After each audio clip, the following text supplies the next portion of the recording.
पिछले 10 वर्ष से जिस वक्फ एक्ट के खिलाफ सड़क और सुप्रीम कोर्ट में लड़ाई चल रही थी, वो कानून लोकसभा और राज्यसभा के द्वारा बदल दिया गया है। बहुत जल्दी नया कानून आ जाएगा। काफी चीजें बदल गई हैं। जो थोड़ा बहुत बचा हुआ है उसके लिए संघर्ष जारी रहेगा। कोर्ट में भी लड़ाई चलती रहेगी और सड़क में भी लड़ाई चलती रहेगी। लेकिन कल एक बड़ा अच्छा वाकया हुआ। चर्चा हो रही थी वक्फ एक्ट की और बात हो गई कुरान की। गोरखपुर से सांसद है राधा मोहन अग्रवाल जी। उन्होंने संसद में कहा कि अगर मैं कुरान पढ़ दूं तो मार हो जाए, अगर मैं कुरान पढ़ दूं तो युद्ध हो जाए। उन्होंने ये भी कहा ये हिंदू ही है, बहुत टॉलरेंट है, कि कुरान में क्या लिखा है जानते भी हैं, इसके बावजूद भी शांत बैठे। तो ये लड़ाई भी अपनी संसद में भी चल रही है और सुप्रीम कोर्ट में भी चल रही है और कोर्ट में भी चल रही है। हमने जो राइट टू एजुकेशन एक्ट है, जिसको बदल के कांग्रेस ने मदरसों को बाहर कर दिया था, उसको भी कोर्ट में चैलेंज किया है और मामला कोर्ट में पेंडिंग है। बाकी जो मैं साप्ताहिक रूप से पूरे देश में घूमता रहता हूँ, वहां पे भी इसको एक्सप्लेन करता रहता हूँ। आज मैं आपको बताता हूँ कि भारत का संविधान मदरसा चालू करने की इजाजत ही नहीं देता। ये मेरे हाथ में भारत का संविधान है। संविधान का लक्ष्य क्या होता है? संविधान का लक्ष्य होता है सामाजिक विकास, आर्थिक विकास। संविधान का लक्ष्य है लोकतंत्र को मजबूत करना।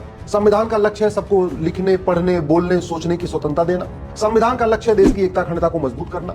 संविधान का लक्ष्य है एक भारत श्रेष्ठ भारत बनाना। और ये संविधान की जो व्याख्या होती है वो 5 तरीके से होती है। लिटरल इंटरप्रिटेशन होता है, फिर पर्पोजिव इंटरप्रिटेशन भी होता है, हार्मोनियस इंटरप्रिटेशन भी होता है, कंस्ट्रक्टिव इंटरप्रिटेशन भी होता है और कल्चरल इंटरप्रिटेशन भी होता है। ये 5 तरीके के इंटरप्रिटेशन होते हैं। आज मैं भारत के सभी माननीय सांसदों, माननीय जजों, माननीय लेखकों, माननीय बुद्धिजीवियों, पत्रकारों, कलमकारों से एक बात पूछना चाहता हूं कि भारत के संविधान का कौन सा प्रावधान मदरसा खोलने की इजाजत देता है?